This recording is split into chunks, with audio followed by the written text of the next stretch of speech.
On the northern coast of South America, in a world we think we have all mapped out, a story is unfolding that just defies all expectations. It's the story of a nation, one that's been long hidden by rainforests and, well, by history itself. And now, all of a sudden, it's been thrust right into the center of a global energy boom. This is the incredible story of Guyana. Just look at this number for a second. 49%.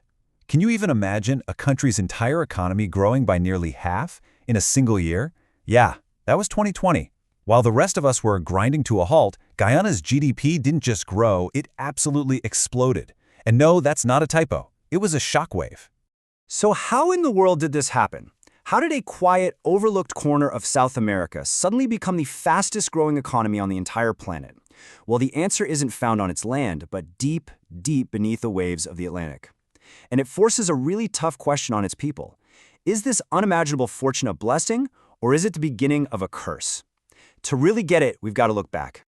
See, long before oil rigs ever dotted the horizon, Guyana's identity was literally carved by water.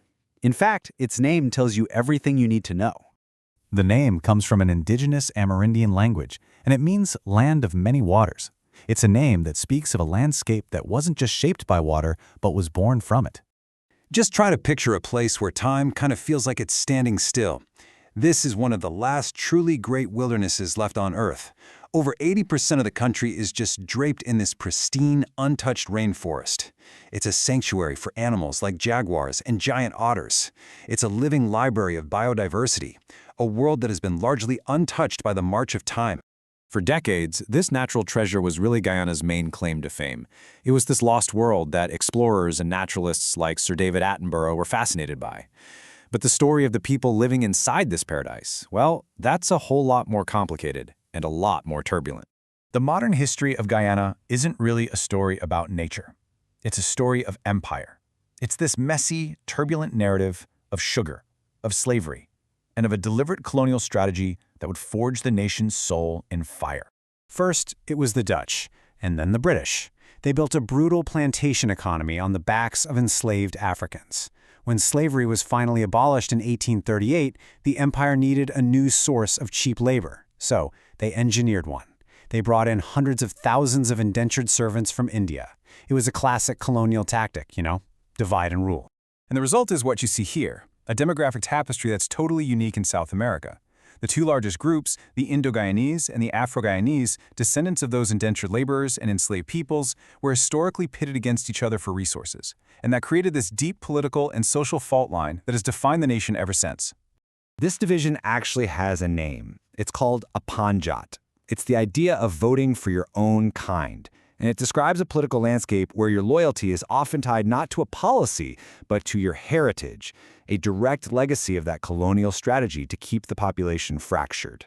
And yet, in this stark contrast to reality, the nation's official motto is one people, one nation, one destiny. It's this powerful, almost painful hope for a unity that has so often felt just out of reach. It was into this landscape, this mix of natural wonder and human division, that something new, something totally transformative was about to arrive.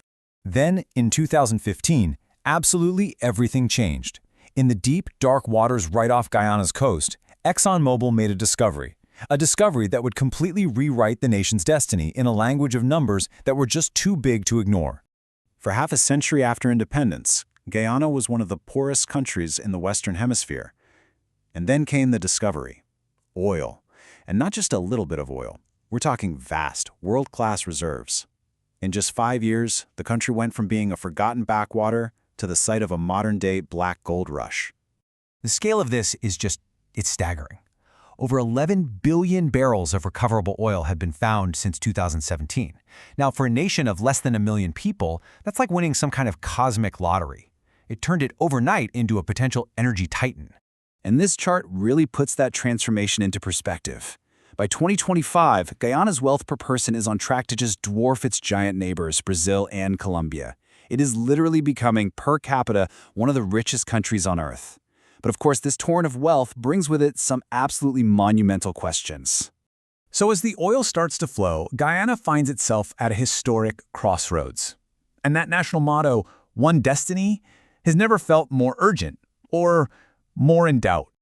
The first huge challenge is internal. Is this new wealth going to bridge those old ethnic divides, or is the fight over the money going to tear the nation apart? This is the dreaded resource curse, a fate that's hit other oil-rich nations, where all that new money just fuels old grievances instead of building new hospitals. And as if that wasn't enough, an old ghost has returned, and it's got a new hunger. To the west, you have neighboring Venezuela laying claim to the entire Essequibo region. Now, we're not talking about a little sliver of land here. This is 2/3 of Guyana's sovereign territory.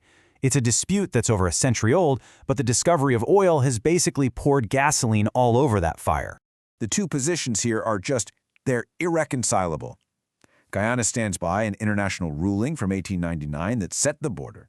Venezuela says that ruling was a complete fraud, a colonial-era theft of land that has always been theirs. And, critically, the oil lies in the waters right off the coast of this disputed territory.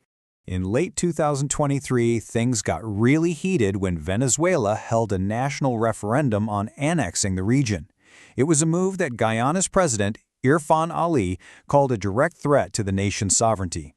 The stakes just could not be higher, a potential conflict over land that is now the gateway to unimaginable riches. Guyana's story is no longer just about pristine rainforests. It is now a global story of wealth, of power, and of existential risk. A nation that for centuries was defined by its many waters now faces a future that will be defined by a sea of oil. And whether that oil will lift all boats or finally sink the ship of state, well, that's the question that will determine its one true destiny.